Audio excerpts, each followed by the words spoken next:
John Jones, an adventurous individual, entered a cave near Otto Lake with the intent of exploring its depth.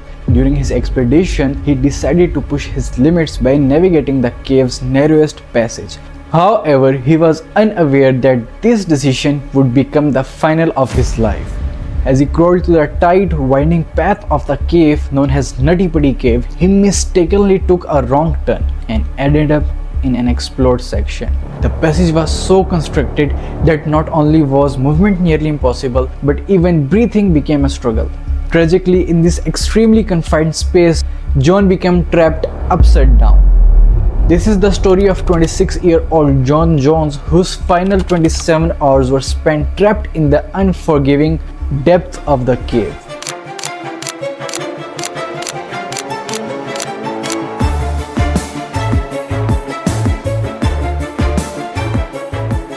Near Salt Lake City, Utah lies a series of small rock formations within which the Nutty Putty Cave, a hydrothermal cave, can be found. It was first discovered in 1960 by Dale Green, and since then, thousands of thrill-seeking young adventurers have visited to test their skills. Nutty Putty Cave is particularly famous for its extremely narrow, slippery, and winding passages.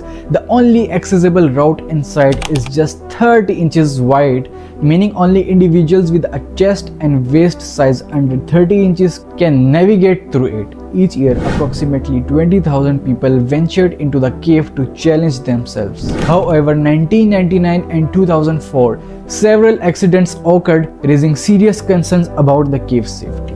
On these separate occasions, young adventurers found themselves trapped in the depth of Nutty Putty Cave. In one instance, a 23-year-old was stuck for 7 hours, while in another, a young man remained trapped upside down inside the cave for an entire night. Due to these incidents, authorities decided to close the cave in 2006. However, professional cavers argued that instead of a complete closure, access should be restricted only to people who have no previous experience in caving, as they are the ones most frequently getting trapped. On the other hand, officials insisted that Nutty Putty Cave was nothing short of taking one-time bomb, posing a constant life-threatening risks. The debate between professional cavers and authorities continued. Ultimately, in 2007, the cave was reopened under new regulations. A management committee was established to oversee access, ensuring that only individuals with significant caving experience and proper professional equipment were granted permission to enter.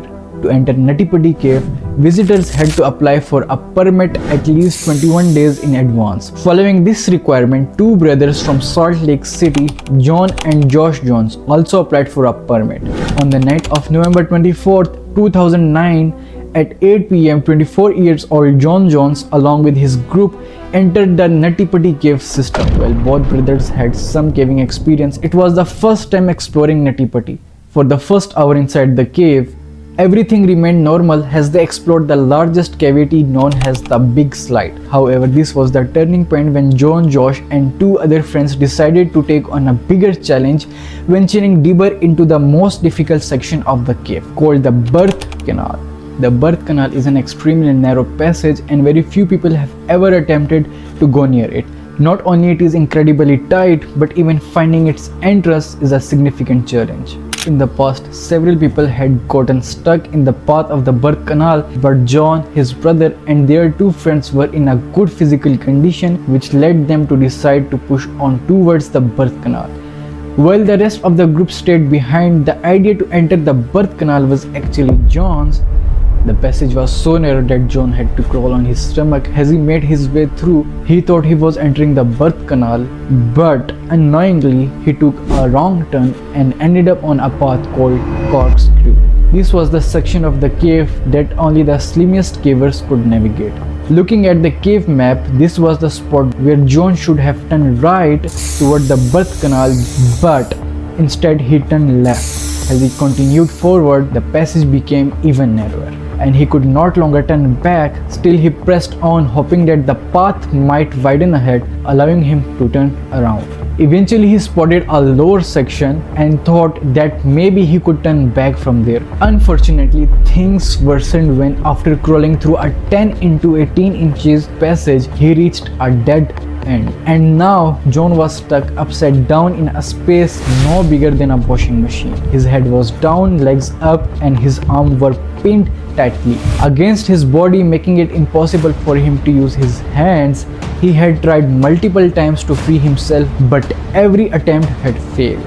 Realizing he was truly trapped, John began calling out for his brother. A few minutes later, Josh arrived, only to see John's legs sticking out. At first, Josh laughed at his brother, but when he realized how serious the situation was, he became worried. Josh tried pulling on John's legs several times, but instead of helping, it only made things worse. John slid even deeper into the confined space. Now completely immobilized, John couldn't move his body at all. At this point, both brothers realized they need a professional help. The rescue team began drilling the pulleys into the cave wall, but there was a serious risk the rocks could break and block the passage. However, there was no other option. During the drilling process, some loose rocks slid down and fell on John.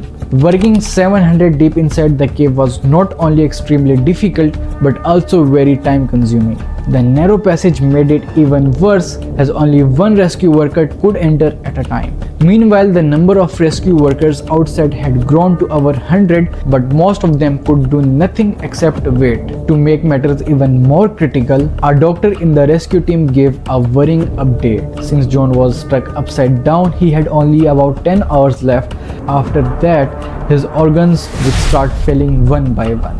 The human body is designed to function upright, with the head positioned in the upper part of the torso. In a natural posture, the head efficiently pumps blood throughout the body, with nearly 80% of it flowing downward, assisted by gravity. But in John's case, he was trapped upside down. This meant his heart had to work significantly harder to push blood upward against gravity. According to doctors, this drastically increased the risk of a heart attack at any moment.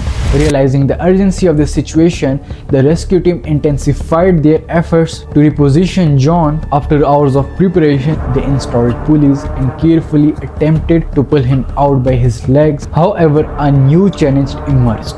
John's legs were bent in a such way that they couldn't straighten properly. Each time they pulled, his feet would collide with the cave ceiling, making the rescue even more difficult. Despite immense effort, they managed to pull John partially out of the narrow crevice, but just when success seemed within reach, disaster struck. One of the pulleys detached from the cave wall and John slid back into the exact position where he had been trapped before. By now, John was in a state of extreme panic. To help him stay calm, rescuers sent a two-way communication system into the cave, allowing him to speak with his wife. This method worked. After hearing her voice, John became noticeably more relaxed. Finally, after 19 grueling hours, the team was ready to attempt another pull. Every move had to be executed with an extreme caution, as each tug placed immense pressure on John's leg. With great effort, they managed to pull him far enough that his face was now visible to the rescue worker. Later, that worker described what he saw. John's eyes were bloodshot, but for the first time in hours, there was a glimmer of hope on his face. John could finally see outside the narrow crevice. Only one final pull was needed to free him completely. But then disaster struck again. Suddenly, with a violent jolt, the pulley system failed once more. Within seconds, John slipped back into the exact position where he had been stuck for nearly 20 hours. In a desperate final attempt, rescuers tried to drill through the surrounding rock to break him free, but it seemed time had already run out. John had stopped moving and he was no longer responding to anyone. John's wife desperately tried to reach him over the radio, hoping to bring him back to consciousness, but there was no response. At this point, a brave paramedic was sent down to check John's pulse. Everyone feared the worst and their fears were confirmed. On November 25th, 2009, at exactly 11:50 p.m., John Jones was officially declared to have lost his battle. When his wife received the news, she couldn't believe it. The idea that her husband had lost his life was unimaginable. She clung to the hope that perhaps the paramedic has misread the pulse due to the tight space, that maybe John was still alive.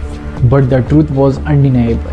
Doctors had initially predicted that John could only survive for about 10 hours under extreme conditions, yet due to his strong health and resilience, he fought for an additional 17 hours before finally succumbing to the ordeal. Several plans were considered to retrieve John's body, including the possibility of bringing it out in separate parts. However, in the end, a difficult decision was made to leave his body where it was and permanently seal off Nutty Putty cave.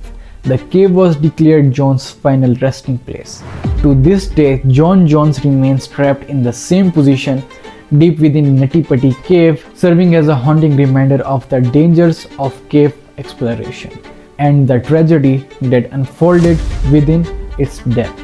I hope you enjoyed this video. If you did, please like, share and subscribe for more amazing content, and I can't wait to read your awesome comments. Stay tuned for the next exciting video. See you soon.